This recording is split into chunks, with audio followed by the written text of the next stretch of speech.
Movie शुरू होती है तो हमें ये सीन दिखाया जाता है कि समुंदर से कुछ अजीबोगरीब क्रिएचर्स निकलकर शहर की तरफ बढ़ रहे हैं और उन्हें पैरासाइट्स का नाम दिया गया है। फिर हम एक आदमी को देखते हैं जो कि अपने कमरे में सोया होता है और उनमें से एक पैरासाइट रेंगता रेंगता उसके कान के अंदर चला जाता है। वो आदमी बहुत तड़पता है और उसके बाद फिर से नॉर्मल होकर सो जाता है। अब हमें एक लड़का दिखाया जाता है जिसका नाम शिंची था। वो रात को अपने कमरे में हेडफोन्स लगाकर गाने सुन रहा होता है। वो पैरासाइट उसके कान में घुसने की कोशिश करता है लेकिन उसे घुसा ही नहीं जाता। अब वो उसके नाक के पास चला जाता है। शिंची को खारिश होती है तो वो समझता है कि वो एक कीड़ा है, तो वो उसे पकड़कर दूर फेंक देता है। वो उसको मारने के लिए आगे बढ़ता है लेकिन तभी वो पैरासाइट उसके हाथ पर काट कर उसके हाथ के अंदर चला जाता है। तभी उसकी मॉम भी वहाँ पर आ जाती है तो वो उनसे कहता है कि देखें, मेरे हाथ में कुछ चला गया है। और जब उसकी मॉम उसका हाथ देखती है तो वो बिल्कुल ठीक होता है। अब अगली सुबह हमें दिखाया जाता है कि शिंची नाश्ते की टेबल पर बैठा होता है तो उसे अपने हाथ में बहुत अजीब फील होता है।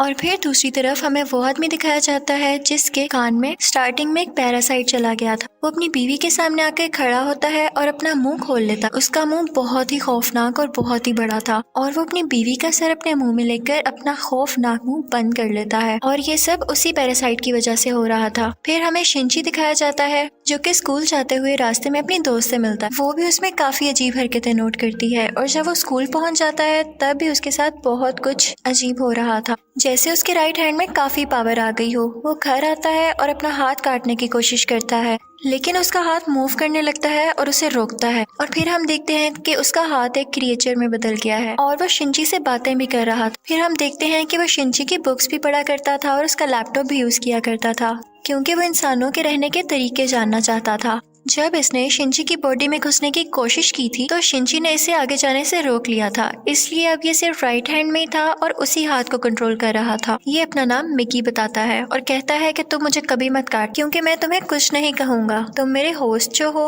अब हम देखते हैं कि शिंची और मिकी में दोस्ती होने लगी थी लेकिन बाकी सब लोग जिनको पैरासाइट्स ने इन्फेक्ट किया था वो पूरे शहर में बहुत तबाही मचा रहे थे और इंसानों को मारकर खा रहे थे। दूसरी तरफ मिकी शिंची को खींचकर एक रेस्टोरेंट की तरफ ले जाता है। वहाँ पर भी बहुत सारे इन्फेक्टेड लोग यानी पैरासाइट्स इंसानों का गोश्त खा रहे थे। वो शिंची को देखते हैं तो उन्हें लगता है कि ये भी इन्फेक्टेड है और उससे भी वो गोश्त देते हैं, लेकिन जब उन्हें पता चलता है कि पूरी तरह से तो इन्फेक्ट नहीं हुआ बल्कि ये अभी भी इंसान है तो वो उसे ही मारने के लिए आगे बढ़ते हैं। लेकिन मिकी उनको आगे से मारता है और शिंची की जान बचा लेता है क्योंकि अगर शिंची मर जाता तो वो खुद भी मर जाता और ये उसने अपने फायदे के लिए किया था। अब न्यूज आती है कि शहर के लोग मारे जा रहे हैं और किसी को कुछ समझ नहीं आ रहा कि इन्हें मारने वाला है कौन, क्योंकि पैरासाइट्स अपना ये काम बहुत होशियारी और छुप के कर रहे थे। शिंची मिकी से कहता है कि तुम अपने साथी पैरासाइट्स को क्यों नहीं कहते कि इंसानों को मत खाएं, तो मिकी उससे कहता है कि तुम भी तो सब्जियों और जानवरों के गोश्त को खाते हो, तो इसी तरह हम लोगों का खाना इंसान ही है, तो इसमें बुरी बात क्या है। अब मिकी को पता चल जाया करता था कि उनके आसपास कौन सा पैरासाइट है, तो जब शिंजी स्कूल जाता है तो वो उसे बताता है कि तुम्हारे पास एक और पैरासाइट, और वो कोई और नहीं बल्कि उसकी टीचर थी। वो टीचर जब शिंजी को देखती है तो उससे भी पता चल जाता है कि इन्फेक्टेड है, लेकिन वो कहती है कि तुम्हें मुझसे डरने की कोई जरूरत नहीं है क्योंकि मैं इंसानों को नुकसान नहीं पहुंचाना चाहती, बल्कि मैं उनके तरीके इसलिए पढ़ रही हूँ ताकि इंसानों जैसी क्वालिटीज हमेशा मुझ में रहें। वो उसे दो और पैरासाइट्स के पास लेकर जाती है, एक स्टूडेंट होता है और एक पुलिस ऑफिसर। वो बताती है कि ये पुलिस ऑफिसर मेरा हस्बैंड है और हमारा बेबी होने वाला है और वो बेबी बिल्कुल नॉर्मल इंसान होगा, तो हम भी इंसानों की तरह ही रहना चाहते हैं। हम किसी को नुकसान नहीं पहुंचाएंगे, किसी को सरेआम नहीं मारेंगे, लेकिन छुप के गोश्त खाना चाहते हैं, तो क्या तुम हमारा ग्रुप ज्वाइन करोगे। लेकिन मिगी इस बात को नहीं मानता। अब अगले दिन वही पुलिस ऑफिसर उन लोगों के पास आता है तो मिगी शिंची को बताता है कि ये हमें मारने आया है क्योंकि इसे पता चल चुका है कि उस दिन रेस्टोरेंट में हमने एक पैरासाइट को मारा और इसी के साथ वो पुलिस ऑफिसर इन पर अटैक कर देता है। अब मिगी और शिंची भी बहुत लड़ते हैं और इसको फाइनली मार देते हैं। जब शिंची घर आता है तो उसे बहुत बुरा लग रहा कि उसने एक मर्डर कर दिया, लेकिन दूसरी तरफ हम देखते हैं कि पुलिस ऑफिसर की बॉडी से वो पैरासाइट निकलकर किसी और की बॉडी में चला जाता है और ये कोई और नहीं बल्कि शिंची की माँ थी और वो शिंची को मारने के लिए उसकी तरफ बढ़ रही थी। मिगी शिंची को बताता है कि तुम्हें मारना चाहती है, तो शिंची उसे कहता है कि खबरदार तुमने मेरी माँ को कुछ कहा, क्योंकि वो अपनी माँ से बहुत मोहब्बत करता था और वो नहीं चाहता था कि उसकी माँ मरे। लेकिन देखते ही देखते उसकी माँ का सर भी बाकी पैरासाइट्स की तरह खुलने लगता है और वो शिनची पर अटैक कर देती है। उसका बहुत खून जाया होता है और वो मरने के करीब होता है। लेकिन अगली सुबह हम देखते हैं कि वो दोबारा से उठ खड़ा हुआ है। तो मिगी उसे बताता है कि तुम बहुत जख्मी हो गए थे, लेकिन मैंने अपने सेल से तुम्हारे जख्म को ठीक कर दिया। लेकिन यहाँ बुरी बात ये थी कि अब शिनची की बॉडी में मिगी के सेल्स चले गए थे और अब वो पूरी तरह इन्फेक्ट हो रहा था। अब शिनची अपनी माँ को ढूंढने लगता है, लेकिन वो कहीं पर नहीं मिलती। तो वो टीचर के पास जाता है और पुलिस ऑफिसर के बारे में पूछता है, लेकिन वो टीचर भी उसे कुछ नहीं बताती। मिगी उसे बताता है कि अब दिन में मुझे भी 4 घंटे सोने की जरूरत पड़ेगी और उस वक्त मैं तुम्हें बचा नहीं सकूंगा, तुम्हें अकेले ही लड़ना होगा। लेकिन क्योंकि मिगी के सेल्स भी अब उसकी बॉडी में थे तो उसके अंदर मिगी की क्वालिटीज भी आने लगी। खैर, फिर हम देखते हैं कि वही स्टूडेंट जो टीचर ने दिखाया था, जो कि अब पैरासाइट बन चुका था, वो भी शिनची के स्कूल में ही एडमिशन ले लेता है। वो शिनची का दोस्त बनने का ड्रामा करता है, लेकिन आहिस्ता आहिस्ता सबको पता चल जाता है कि वो पैरासाइट है और फिर वो स्टूडेंट इन सब को मार देता है। इसके बाद वो शिनची की दोस्त को भी मारने भरता है, लेकिन शिनची अपनी दोस्त को उठाकर बिल्डिंग से जंप लगा देता है। अब वो टीचर वहाँ पर आती है और वो चाहती थी कि स्टूडेंट मर जाए, क्योंकि इसकी वजह से उसका राज भी खुल सकता था। वो वहाँ पर ब्लास्ट करती है, लेकिन उसे कुछ नहीं होता और फिर पुलिस वहाँ पर आ जाती है, लेकिन वो पुलिस को भी मार देता है। अब मिगी शिनची को बताता है कि वो बिल्डिंग की छत पर है और शिनची दूसरी बिल्डिंग की छत पर जाकर उसे एरो से मार देता है। और उसके बाद वो टीचर के पास जाता है और उस पुलिस ऑफिसर का एड्रेस पूछता है, जो कि पैरासाइट था, और टीचर अब उसे एड्रेस दे देती है। उस पुलिस ऑफिसर का पैरासाइट अब भी उसकी माँ के अंदर था। लेकिन यहाँ पर मिगी के सोने का टाइम हो जाता है, तो इसका मतलब ये था कि शिनची को यहाँ पर अकेले ही लड़ना था। उस पैरासाइट को खत्म करने के लिए जैसे तैसे करके वो उसकी गर्दन काट देता है, जिसके बाद उसकी माँ और वो पुलिस ऑफिसर दोनों मारे जाते हैं। फिर हम देखते हैं कि शिनची अपनी दोस्त से हॉस्पिटल मिलने जाता है।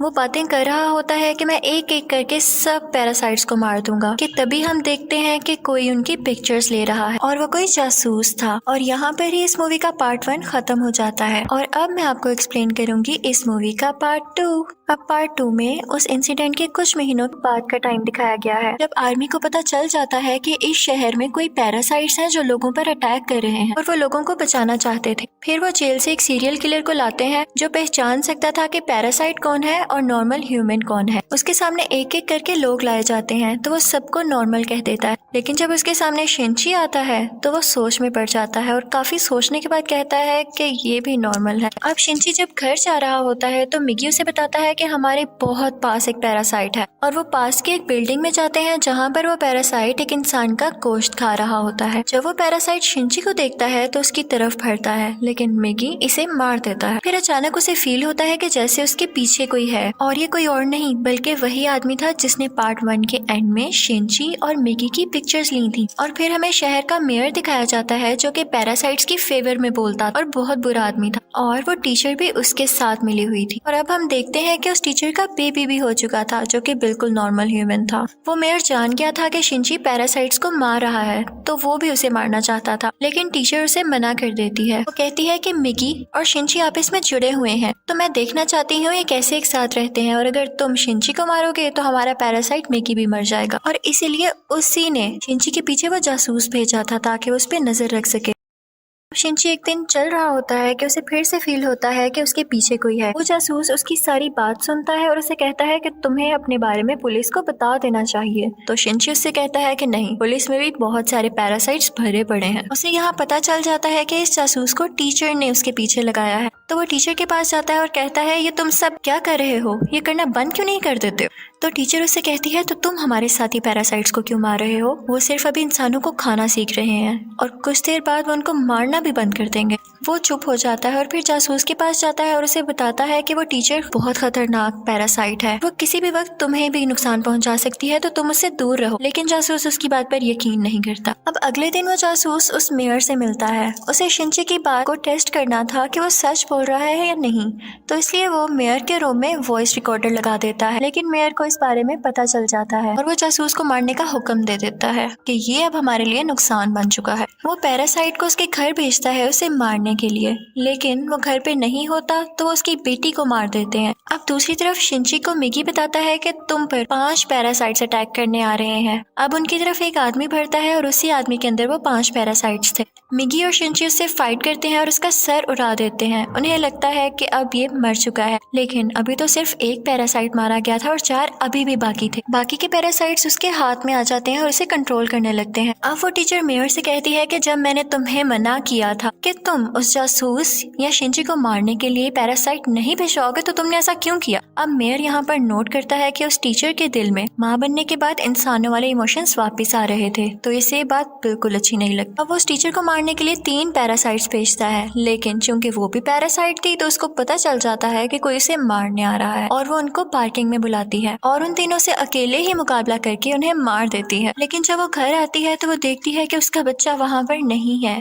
और उसे एक नोट मिलता है जिस पर लिखा होता है कि तुम्हारा बच्चा मेरे पास है और ब्रिज पर मुझसे मिलने आओ। इनफैक्ट वो नोट उस जासूस का था। वो अपनी मरी हुई बेटी का बदला लेना चाहता था टीचर के इस बेबी को मारकर। वो टीचर घबराते हुए शिंची को भी अपने साथ वहाँ लेकर जाती है, तो शिंची उस जासूस को बताता है कि तुम्हें इसे मारकर कुछ नहीं मिलेगा क्योंकि ये बेबी एक नॉर्मल इंसान है। इसी दौरान आर्मी भी वहाँ पर आ जाती है और उन्हें पता चल जाता है कि मेयर ने अपनी बिल्डिंग के अंदर बहुत सारे पैरासाइट छुपाए हुए हैं। अब वो बिल्डिंग से एक एक करके लोगों को निकाल रहे थे और उनमें से जो पैरासाइट था वो उसको शूट करते जा रहे थे। सीरियल किलर भी वहीं पर था और फिर हम मेयर को स्पीच करता हुआ देखते हैं जो बता रहा होता है कि असली मॉन्स्टर्स तो इंसान है जो कि पैरासाइट्स को बिला वजह मार रहे हैं। तो वहाँ पर बैठे हुए आर्मी के सब लोग उसे शूट कर देते हैं जिससे उसकी डेथ हो जाती है। तभी वो सीरियल किलर चिल्लाने लगता है कि ये इंसान था, ये तो बस पैरासाइट्स का साथ दे रहा था। लेकिन जब वो पीछे मुड़ के देखते हैं तो वही आदमी उनके पीछे खड़ा होता है जिसके अंदर 5 पैरासाइट्स थे। सब उसे शूट करते हैं लेकिन उसे कुछ नहीं होता। फिर हम देखते हैं कि जासूस उस बच्चे को फेंकने ही वाला होता है। टीचर जब ये देखती है तो अपने बच्चे को बचाने के लिए उसे मजबूरी में पैरासाइट बनना पड़ता है। वो अपना एक हाथ निकालकर जासूस की चेस्ट में घुसा देती है जिसकी वजह से सबको पता चल जाता है कि वो एक पैरासाइट है। पुलिस उस पर मुसलसल शूट करने लगती है और वो जान गई थी कि अब उसकी जान नहीं बच सकती, तो वो अपना बेबी शिंची को पकड़ाने आती है। जैसे ही वो बेबी शिंची को पकड़ाती है बहुत ज्यादा गोलियां लगने की वजह से उसकी फौरन डेथ हो जाती है।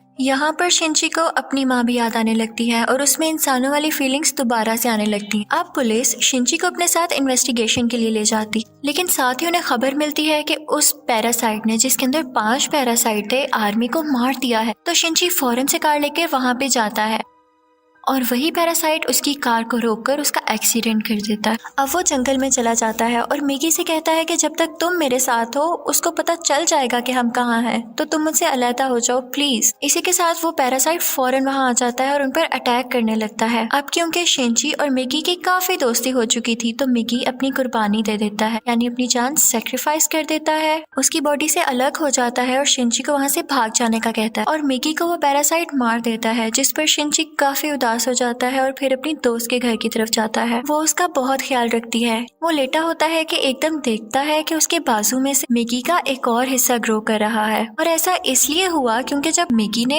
अपने बॉडी सेल्स से के उसकी बॉडी को ठीक किया था तो मिगी के सेल्स भी तो उसकी बॉडी में आ गए थे, इसलिए वो चाहता तो दोबारा ग्रो कर सकता था। शिंची को फील हो गया था कि अब ये दोबारा आ रहा है तो उस पैरासाइट को दोबारा से पता चल जाएगा कि मैं कहाँ हूँ, तो वो अपनी दोस्त की जान बचाने के लिए उसको बाय कहकर वहाँ से चला जाता है। लेकिन जैसे ही वो बाहर जाता है तो वो पैरासाइट उसे पकड़ लेता है, लेकिन एक फैक्ट्री में पहुंचकर शिंची एक केमिकल रोड उसकी बॉडी में घुसा देता है, लेकिन उसे कुछ नहीं होता। तो वो कहता है कि तुम मुझे क्या समझ रहे हो, मैं तो तुम्हें मारकर बाकी इंसानों को भी मार दूंगा और फिर मैं और बाकी पैरासाइट्स इस दुनिया पर रूल करेंगे। वो उसे मारने ही वाला होता है कि मिगी फौरन से उसकी बॉडी में दोबारा ग्रो कर जाता है और उस पैरासाइट पर अटैक कर देता है। इसी के साथ उसकी बॉडी में कुछ होने लगता है और वो तड़पने लगता है। तो मिगी शिंची को बताता है कि जिस रोड से तुमने इसको मारा उस पर बहुत केमिकल्स लगे हुए थे और अब पैरासाइट्स इसकी बॉडी में नहीं रहना चाहते और एक एक करके सब पैरासाइट्स उसकी बॉडी छोड़ देते हैं और अब सिर्फ उसकी बॉडी का ढांचा बाकी रह गया। तो शिंची वो उठाकर नीचे आग में फेंक देता है जिससे फाइनली उसकी डेथ हो जाती है। अब हमें काफी दिन बाद का टाइम दिखाया जाता है जब सब कुछ नॉर्मल हो चुका है। तो मिगी शिंची से कह रहा होता है कि अब जैसा कि इस दुनिया में कोई भी पैरासाइट नहीं रहा तो हमें भी साथ नहीं रहना चाहिए, मैं तुमसे अलग हो जाऊंगा। लेकिन शिंची उसे मना कर देता है